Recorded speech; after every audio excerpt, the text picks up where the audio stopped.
নিজের আপন সন্তান কত বছর বয়স হলে বিছানা আলাদা করতে হবে?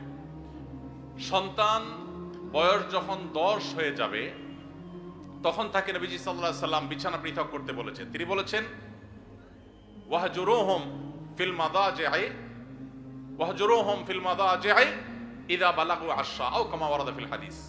কোন কোন বর্ণনায় ওয়াফাররিকুহুম আসছে। নিজের সন্তানদের বয়স যখন 10 হবে তখন তাদের বিছানা পৃথক করে দাও। এক কম্বলে কাঁথার নিচে দুজন ঘুমাবে না, তখন আলাদা আলাদা হবে। যদি বিছানা পৃথক করা বলতে আলাদা খাট, আলাদা চকিতে শোয়ানোর মতো আর্থিক সঙ্গতি না থাকে, তাহলে একই কক্ষেও যদি থাকে তো মাঝখানে পার্টিশন থাকবে, কোলবালিশ যাতে কিছু থাকবে, আলাদা কম্বল কাঁথা থাকবে, একই কাপড়ের ভিতরে বা একই কাপড়ের নিচে ঘুমাবে না।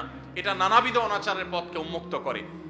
আরো আগে থেকে যদি বাচ্চাকে অভ্যাস গড়ে তোলা হয় সেটা সবচেয়ে ভালো।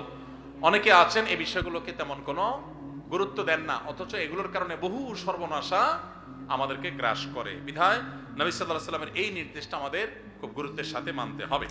আকিকা না দিলে কি শিশুর বিপদ কাটে না? আকিকা না দিলে শিশুর বিপদ কাটে না এমন কোনো কথা কোরআন হাদিসে নাই। তবে আকিকা দেওয়া এটা গুরুত্বপূর্ণ একটা আমল। আল্লাহ কাউকে পুত্র সন্তান দান করলে 2টি ছাগল, আর কন্যা সন্তান দান করলে 1টি ছাগল জবে করা, এটা নবীজি সাল্লাল্লাহু আলাইহি সাল্লামের সুন্নাহ। এটা জন্মের 7ম দিনে, না হলে 14তম দিনে, না হলে 21তম দিনে করবেন। সেটাও যদি কোনো কারণে না হয় পরে যে কোনো সময় করলেও আদায় হয়ে যাবে। এমনকি কারো শিশু কারো যদি আকিকা দেওয়া না হয়, বড় হওয়ার পর তার আকিকা দিলেও আদায় হয়ে যাবে। এই আকিকা এটা না দিলে যে বিপদ কাটে না এরকম কোনো কথা নাই। তবে হ্যাঁ, বিভিন্ন হাদিসে নবী সাল্লাল্লাহু আলাইহি সাল্লাম বলেছেন কুল্লু গুলামিন মুরতাহানুন বিআকিকাতিহি, বাচ্চার এটা আকিকার উপরে সে অনেকটা ডিপেন্ডেন্ট থাকে। এই হাদিসের ব্যাখ্যা অনেক মুহাদ্দিসরা বলেছেন আকিকা না দিলে, আকিকা দেওয়ার ফলে সে বিভিন্ন ক্ষয়ক্ষতি থেকে বেঁচে থাকতো। অনেকে বলেছেন শয়তানের কুমন্ত্রণা থেকে বেঁচে থাকে আকিকার মাধ্যমে, এটা থেকে সে আর বাঁচতে পারে না, ওই ক্ষতি তাকে স্পর্শ করার সম্ভাবনা থাকে। তবে কেউ আকিকা দিতে পারলো না, অন্য কোনো আমল করলো তার সন্তানের জন্য, আল্লাহ তাআলা তাকে সেভ করতে পারেন। এমন কোনো কথা নাই যে আকিকা না দিলেই তার সন্তানের বিপদ কাটবে না। তবে আকিকা দেওয়া উচিত, এর মাধ্যমে সন্তান নানাভাবে উপকৃত হয়, নানাভাবে সেফ থাকে, নিরাপদে থাকে। আল্লাহ আমাদের যাদের সামর্থ্য দিচ্ছে তাদেরকে আমল করার তৌফিক দান করুন। মুয়াবিয়াকে কি সাহাবী হিসাবে সম্মান করা যাবে? নাউজুবিল্লাহ, এটা কেমন প্রশ্ন করেছেন? যে ভাই প্রশ্ন করেছেন তার হয়তো জানার ঘাটতি আছে।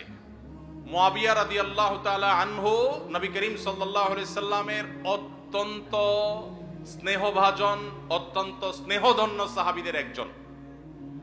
সাহাবী হিসাবে সম্মান করা যাবে কিনা মানে সিনিয়র সাহাবীরা তার জীবদ্দশায় সিনিয়র বড় বড় সাহাবীদের কেউ তাকে অসম্মান করেছেন দেখাতে পারবেন? তাহলে আপনার মনে প্রশ্ন কোত্থেকে আসলো? সাহাবীদের মধ্যে নিজেদের মধ্যে বহু বিষয়ে মতপার্থক্য হয়েছে, এমনকি যুদ্ধ পর্যন্ত হয়েছে। নবীজি সাল্লাল্লাহু আলাইহি সাল্লাম পরিষ্কারভাবে নিষেধ করেছেন যে আমার সাহাবীদেরকে গালমন্দ করবে না, সমালোচনা করবে না। নবীজি সাল্লাল্লাহু আলাইহি সাল্লামের এই হাদিস থেকে বোঝা যায় সাহাবীদের কোনো ভুল, কোনো ত্রুটি হতে পারে মানুষ হিসাবে, কিন্তু হলে সেটার কারণে সমালোচনা করা, গালমন্দ করার অধিকার আমাদের নাই। আপনার বাবা যদি তার কোনো ভুল হয় আপনি কি সেটার সমালোচনা করে বেড়াবেন? সাহাবীদের সম্পর্কে নবী সাল্লাল্লাহু আলাইহি ওয়াসাল্লাম হাদিসগুলো একটা একটা করে পড়ে দেখবেন। এটা দুর্ভাগ্যজনক যে আমাদের সমাজে এই জাতীয় বিষয়গুলোকে নানাভাবে আমাদের সামনে এস্টাবলিশ করা হয়েছে।